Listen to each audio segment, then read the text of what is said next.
este produce calor y actúa en la mitocondria, pero ¿cómo sucede este proceso? ¿Qué es la termogenina?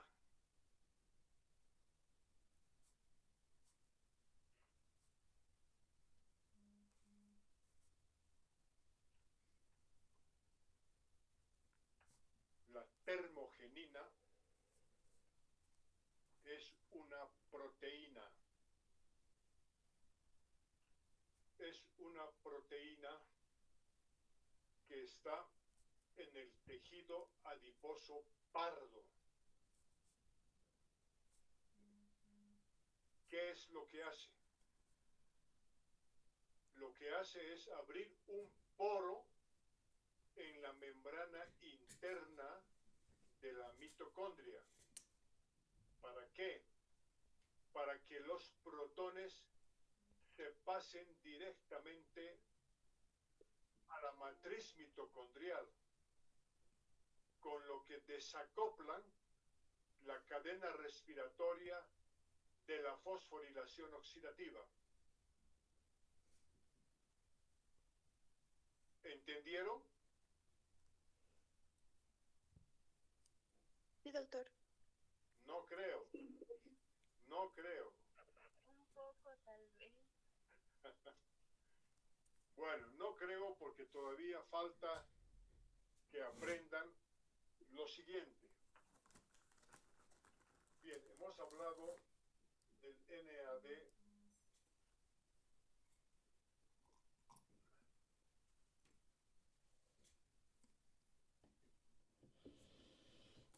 Más resumido,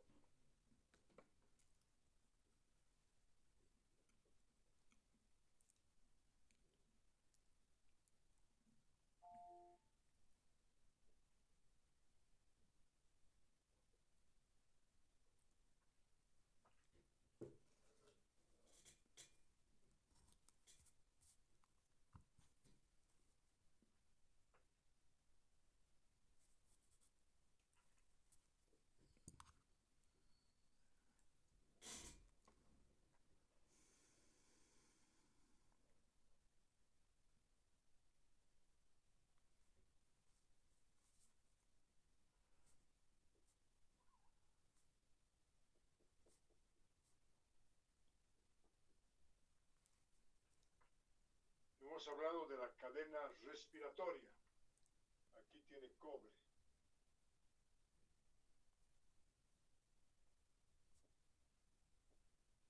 Bueno, eso ya saben, la cadena respiratoria.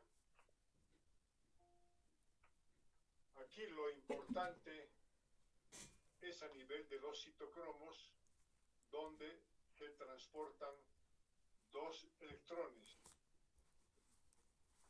¿Sí? Entonces, aquí vemos especialmente una carga negativa. Ahora, todo esto se realiza pegada a la membrana interna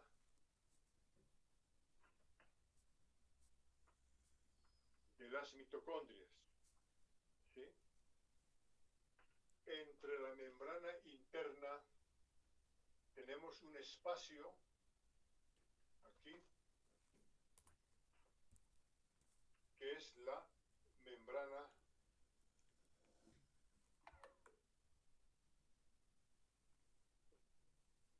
externa. Entonces, todo esto es el espacio intermembranado.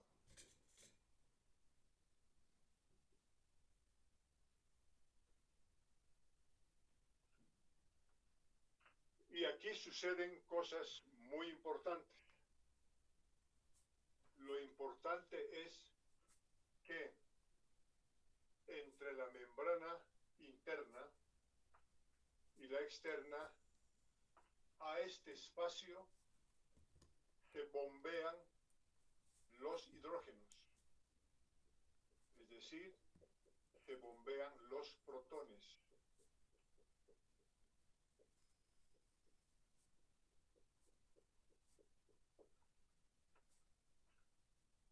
Por lo tanto, aquí se genera una diferencia de potencial entre la membrana interna y la externa, en este espacio. A esto se llama la bomba protomotora. ¿Sí? Es una expulsión de los protones o de los hidrógenos. Ahora, ¿qué es lo que sucede a continuación? Aquí voy a borrar esta partecita.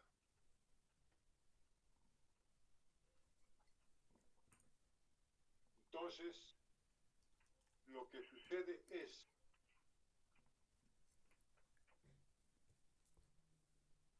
ahí tenemos la membrana interna.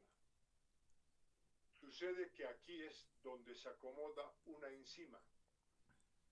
La enzima es aquí como tallo, ¿sí? Se llama ATP sintasa. También se llama sintetasa. ¿Sí? Tiene varias subunidades. Estas subunidades se llaman alfa, beta, alfa, beta, alfa, beta. Entonces tenemos aquí alfa, beta, alfa, beta, alfa, beta. Pero hay muchas más. Por ejemplo, tenemos aquí otra subunidad, gamma, que tiene un tallo, también es gamma. Pero hay más subunidades que se conocen con el nombre de subunidad delta. Y también existen otras que se llaman epsilon. Miren, una sola enzima, que es esto que han visto como arbolitos, una sola enzima, que tiene varias subunidades. Ahora, esto no es todo. En la membrana interna existen aquí una serie de otras proteínas que se denominan proteína C. ¿Sí? Entonces, ¿qué es lo que sucede a continuación? A continuación sucede que esta gran concentración de protones que se encuentran en el espacio intermembranal ahora fluyen aquí a través de todo esto, fluye aquí, se mueve como si fuera un engranaje, entra aquí así y salen los hidrogeniones. ¿Cuál es el destino de los hidrogeniones o de los protones? Justo es esto que hemos visto aquí, miren, esto que hemos visto aquí es exactamente esto. ¿Para qué? Para formar agua. Pero, lo más importante es que aquí, especialmente las beta captan el ADP que proviene del citosol. ¿Sí? Captan, atraviesan los fosfatos del citosol.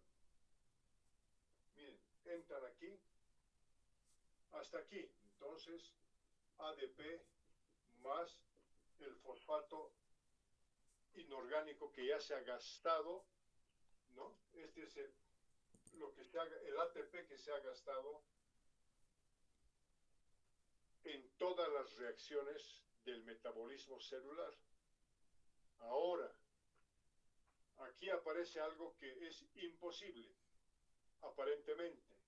Lo imposible es que el ADP tiene carga negativa y se va a unir con una carga negativa del fosfato. Esto es la envidia de los físicos, porque con esto es que se sintetiza el ATP. Entonces se sintetiza, miren, pasa de la fracción beta a esta fracción beta y se forma el ATP. ¿Sí? A esto llamamos la fosforilación oxidativa. ¿Comprendido?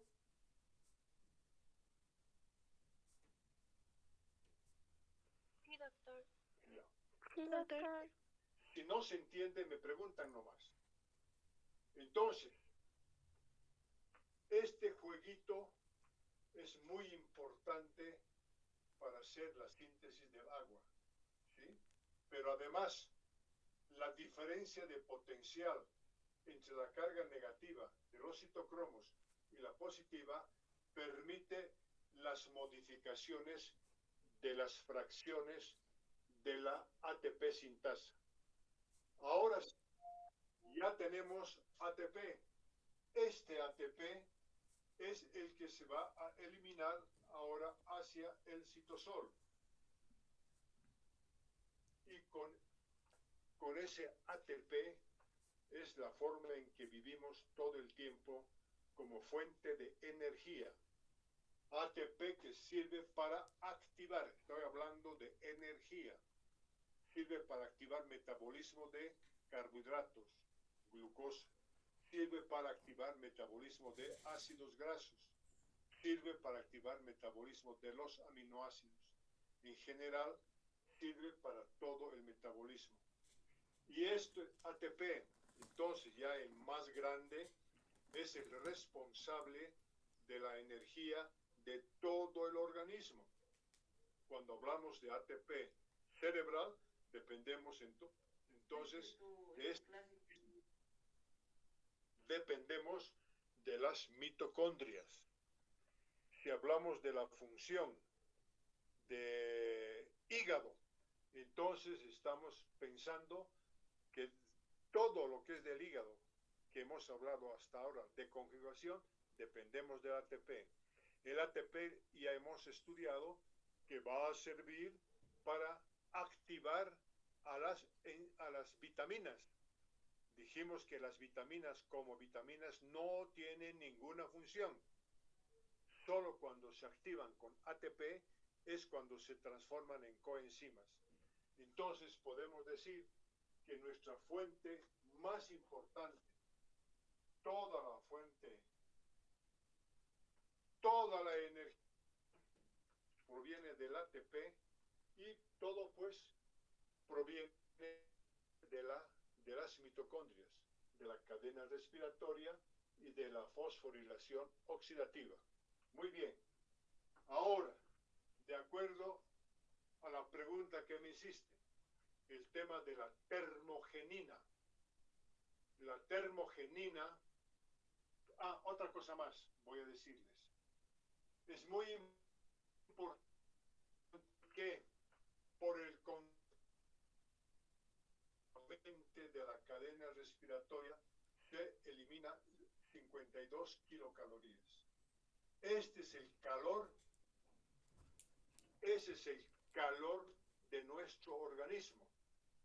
Entonces la pregunta es, ¿de dónde proviene la energía calórica? Nuestra temperatura. ¿Por qué tenemos 37.4 grados centígrados de temperatura? Entonces hay que pensar que la temperatura corporal proviene de todas las mitocondrias del organismo. Más específicamente proviene de la cadena respiratoria. ¿Sí? Ahora, tenemos que pensar lo siguiente. A estas 52 kilocalorías le tenemos que sacar para sintetizar ATP. Entonces, aquí dijimos que existe el complejo 1. En el complejo 1, a este nivel, se va a formar una molécula de ATP. Entonces, de aquí le vamos a quitar 21 kilocalorías. 21 kilocalorías para sintetizar el ATP que estamos hablando allí. Otro, la relación a este otro nivel que decimos que es el complejo 3. A este complejo 3, en este complejo 3 vamos a tener la síntesis de otro ATP por la misma condición que he explicado. Y luego tenemos al final, con el oxígeno, otro ATP. Entonces de aquí le sacamos otro 21, aquí le sacamos otro 21. ¿Sí?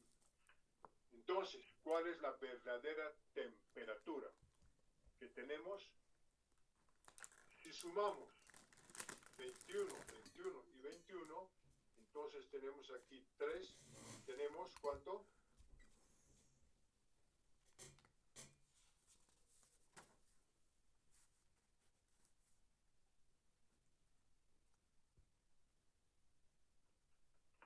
Estoy mal aquí.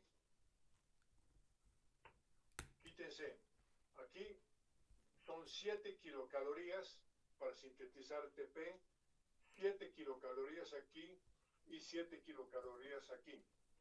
Entonces tenemos 21 kilocalorías. Si le restamos 52 menos 21, tenemos 1 ahí y tenemos 3. Son 31 kilocalorías, que es lo que corresponde a la temperatura corporal. ¿Sí? Entonces, cuando midan con el termómetro la temperatura corporal, inmediatamente van a pensar que proviene de la cadena respiratoria. ¿Sí? Ahora, si solamente es la cadena respiratoria, serían 52 kilocalorías. Pero las dos reacciones son reacciones acopladas. O sea, cuando se forma el ATP, están acopladas. ¿De acuerdo? Entonces, cualquier cosa que vaya a producir un desacoplamiento, ¿sí? Que esto no ocurra, ¿cómo tiene que suceder ahora en el tejido adiposo pardo? En el tejido adiposo pardo existe entonces la proteína que se llama C1, termogenina. ¿Sí? La termogenina, ¿qué es lo que hace? Le abre aquí un poro a la membrana interna, proteína que le forma un poro. Entonces, los hidrógenos ya no van por la ATP sintasa. Se acorta el camino y entonces los hidrógenos entran, mejor dicho, por el poro hecho por la termogenina y se va a formar agua. ¿Qué va a pasar con esto entonces? Lo que está haciendo la termogenina es desacoplar la fosforilación oxidativa con el transporte de electrones. Una vez que se desacopla, obviamente no va a haber síntesis de ATP, va a haber menos energía, pero se va a eliminar calor. Este calor es muy importante. ¿Por qué?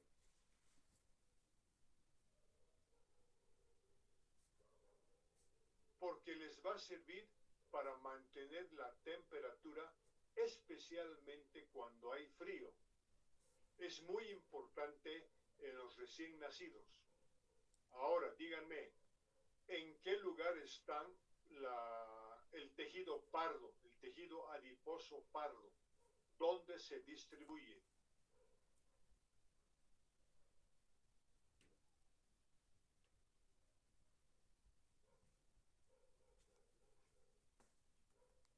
En toda la grasa del organismo.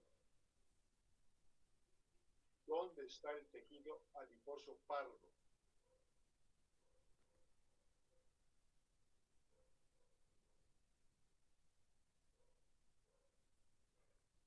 Respuesta.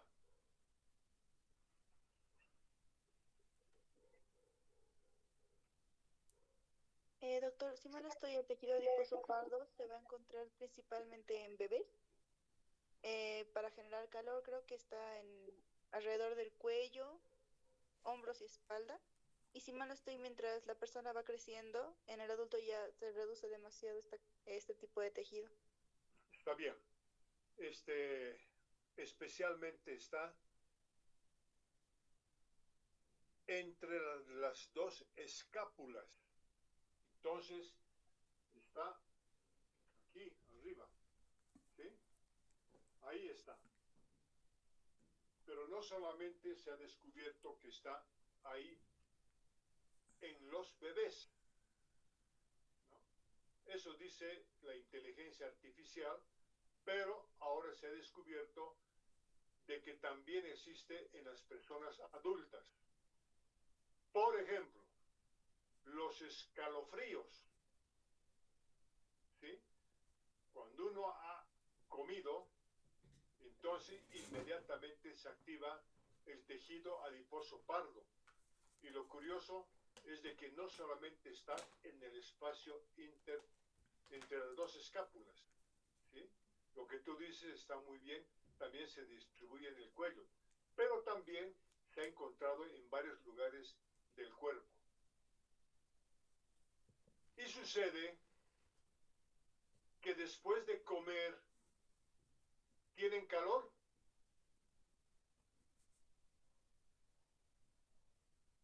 Sí, doctor. Sí, doctor. Bien. Después de tomar café o de tomar té, ¿tienen calor? Sí, Sí, doctor. doctor. También hay calor. Entonces, un lugar muy importante del trabajo de la termogenina está en el hipotálamo. Más o menos también se comporta como un tejido pardo, pero ya les voy a explicar por qué.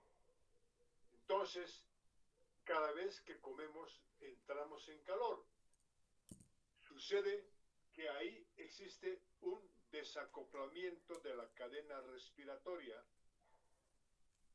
con la fosforilación oxidativa.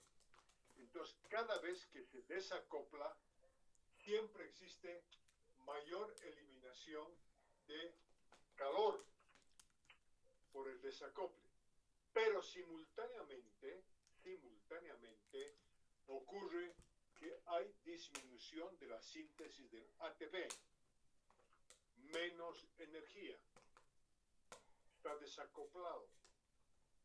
Entonces, en el centro termorregulador del hipotálamo pasa en sus mitocondrias la misma historia.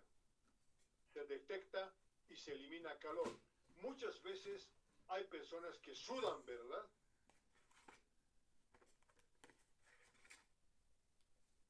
Sí, doctor. Claro. Entonces, esta es una buena explicación, especialmente cuando hay frío, como ahora. Cuando hay frío, se detecta en hipotálamo. Y entonces el cuerpo reacciona produciendo calor, pero siempre el precio que se paga es la menor cantidad de energía. Por este motivo, ahora vamos a aplicar esto a medicina. ¿Cómo aplicamos? ¿Qué decimos?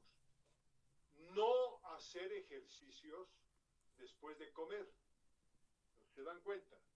Comemos y tenemos desacoplamiento de la cadena respiratoria. Entonces la fuerza para los ejercicios desacopla la cadena respiratoria. Ahora, otro, cuando se hacen ejercicios, ¿sí? ¿Cómo sienten el cuerpo?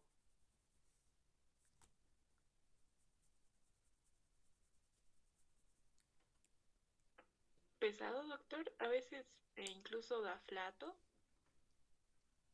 Entonces se siente calor, tanto calor que a veces se suda, ¿verdad? Hay sudor. ¿Para qué? Para eliminar la temperatura. Entonces ya tenemos dos cosas ahora que desacoplan la cadena respiratoria por efecto de la termogenina. ¿Sí? En el frío, después de comer y cuando se hace ejercicio ya tenemos tres formas de desacoplar la cadena respiratoria. Tendremos calor, pero no tenemos energía. Entonces, esto hay que ir graduando muy bien. Ahora, por otro lado, han llevado ya en fisiología el efecto de la hormona tiroidea. ¿Han estudiado o todavía no?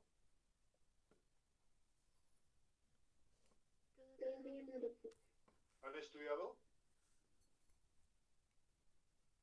Todavía no, doctor. Todavía no. Ya, entonces, la hormona tiroidea, la T3, ¿qué es lo que hace?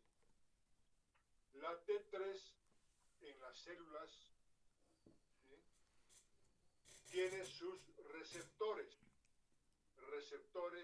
de hormona tiroidea. Vamos a escribir así, sus receptores. Cuando se activan los receptores con hormona tiroidea, tienen su efecto en el DNA. ¿Sí? Entonces, estimula el DNA. Cuando existe hipertiroidismo, el hipertiroideo tiene mucho efecto sobre el DNA. ¿Y en qué resulta esto? Justo resulta en la síntesis de la termogenina. ¿Dónde pues? Y aquí digamos, ¿no? Termogenina.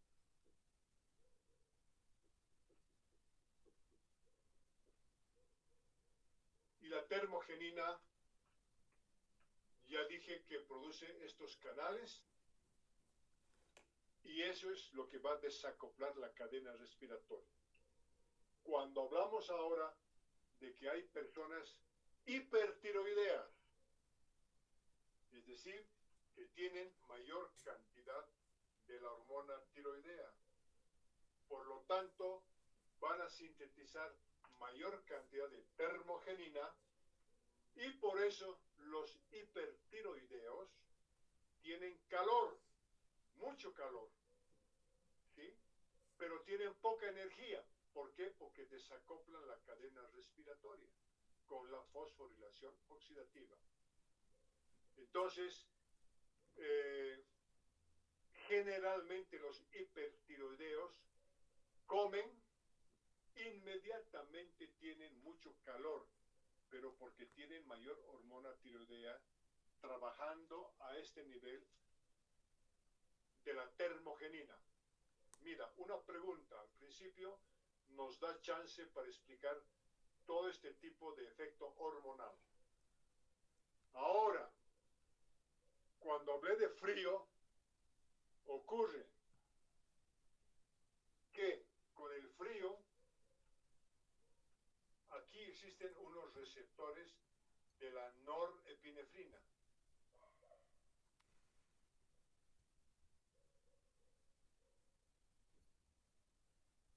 O sea, la noradrenalina.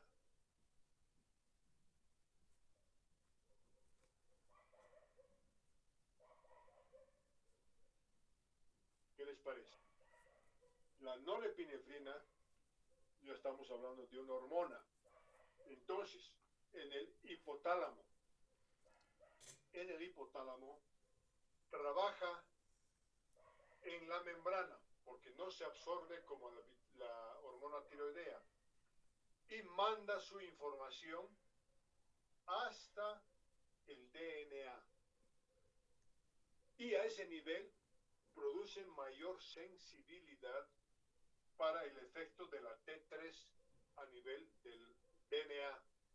Y obviamente, lo mismo, aumenta el efecto de la T3 allí, aumentando la síntesis de termogenina y produce el desacople de la cadena respiratoria.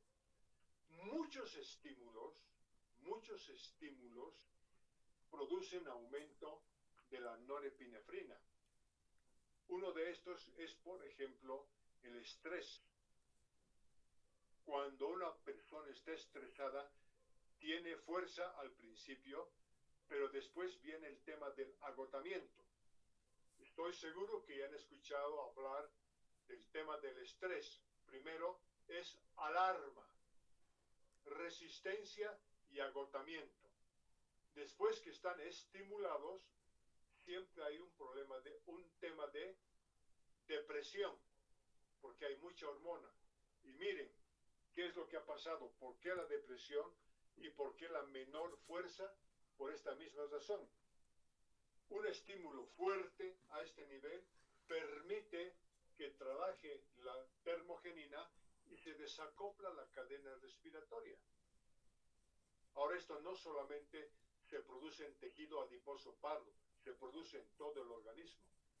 Entonces, el estrés, después del susto, después de la emoción, existe una depresión. Claro, se deprime además porque tiene menos ATP, se ha agotado. Lo mismo que el ejercicio es una forma de estrés. Y ya les dije, el ejercicio va a producir todo esto, va a desacoplar la cadena respiratoria, van a trabajar muy bien, pero después del ejercicio viene el agotamiento. Y el agotamiento es otra vez la disminución del ATP. ¿Comprendido?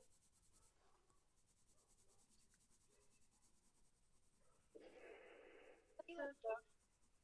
Han aprendido mucho, ¿verdad? Sí, doctor. Sí, doctor. Ahora, pregunta. ¿Cuál es el efecto de la aspirina, del ácido acetilsalicílico? Ustedes han tomado, ¿verdad? Aspirina han tomado alguna vez en su vida. Y creo que muchas veces. O han tomado el paracetamol para sus resfriados. Han tomado, ¿verdad? Sí, doctor. Sí, doctor. Sí, doctor. ¿Cómo actúa? Doctor, creo que es un anticoagulante. Como anticoagulante puede servir. Pero básicamente, ¿para qué toman aspirina? Como analgésico, tal vez, doctor. Analgésico. Después, ¿qué dicen? Dolor de cabeza. ¿No ve que les dicen, si estás resfriado, tomas el paracetamol o tomas aspirina? Entonces, como sudorífico, ¿verdad? Porque le dicen, tienes que tomar jugo de limón, ¿sí? O limonada y aspirina y a la cama. Eso es muy típico, ¿no? Estás resfriado y haces eso. ¿Para qué? Para que sudes mucho. Y que dice que aumenta anticuerpos y demás historias. Pero solamente es sudor. ¿Se pueden explicar aquí ahora el efecto de la aspirina? ¿Qué hace la aspirina?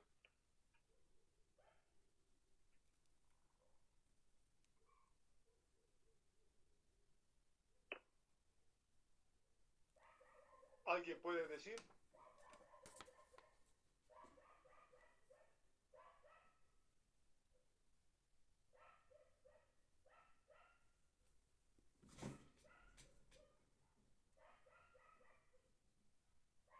¿No?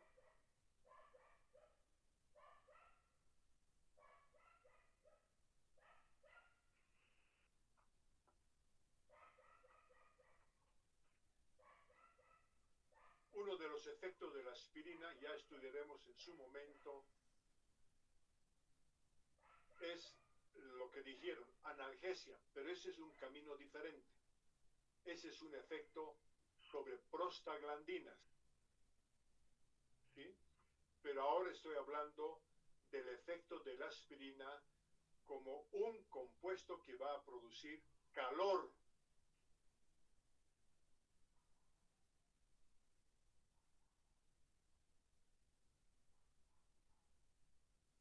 Va a desarrollar la fosforilación oxidativa, la cadena respiratoria.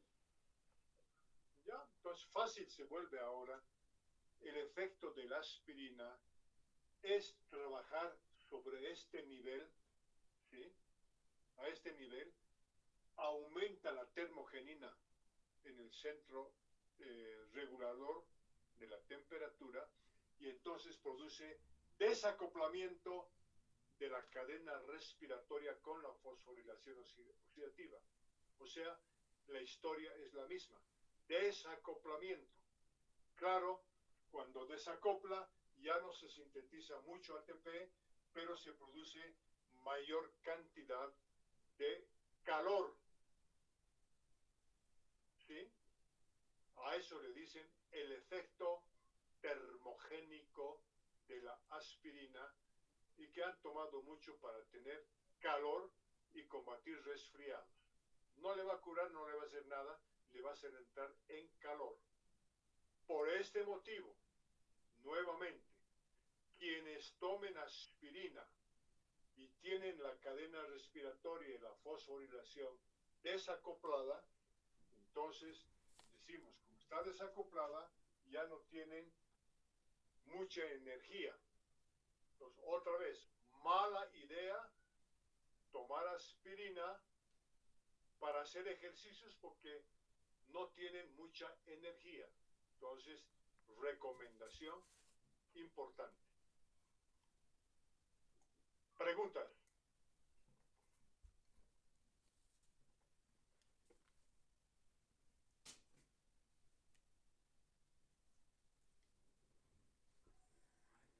Bueno, ahora, ¿qué es la fiebre?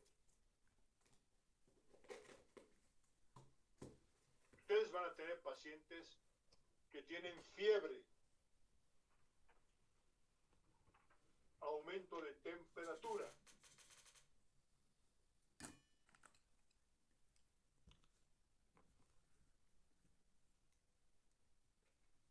La fiebre puede ser por diferentes causas.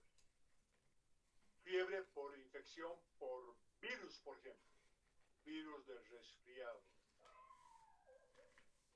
Infecciones en general, infecciones bacterianas, tienen fiebre.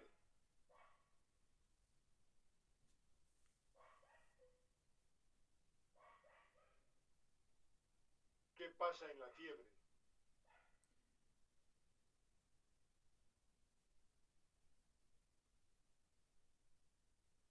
Cualquier otra enfermedad autoinmune, por ejemplo.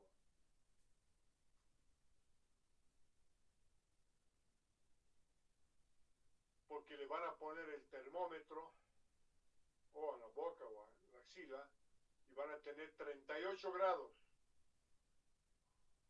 Dicen, tiene fiebre. Ah, tiene fiebre.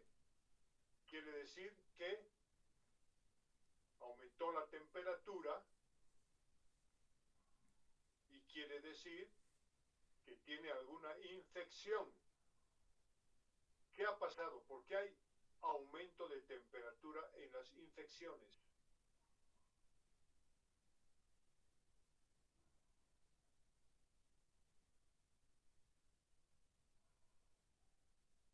¿Cuál es la respuesta?